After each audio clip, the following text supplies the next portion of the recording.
Kamusta mahal na mga tagasunod? Tinatanggap ko kayo sa iyong channel na nakatanggap si Tuba Buyak Usten ng proposal ng kasal. Nakatawag pansin ang kanyang $1,000,000 na solong bato. Nakatanggap ang karanasang aktres na si Tuba Buyak Usten ng marriage proposal mula kay Engin Acurec, na matagal na niyang nakasama. Hindi nagdalawang isip ang sikat na aktor na ipakita ang kanyang $1,000,000 solitaire. Ang sikat na aktres na si Tuba Buyak Usten ay nakita sa isang party noong nakaraang gabi. Nakatagpo siya ng mga mamamahayag. Si Engin Acurec, ang aktor na 6 na taon na niyang minahal, ay nagpahayag na siya ay nasa isang masayang relasyon.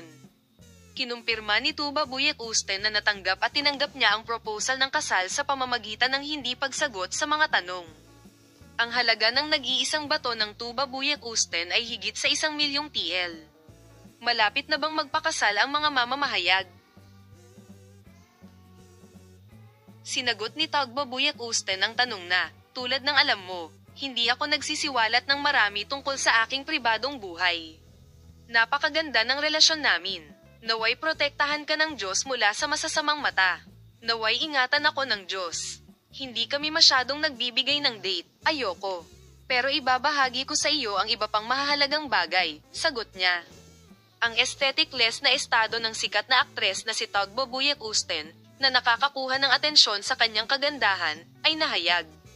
Magugulat ka kapag nakita mo ang Tuba Buyak Usten sa ganitong paraan. Salamat sa lahat sa panunood ng aking video column, makita ka sa mga bagong video.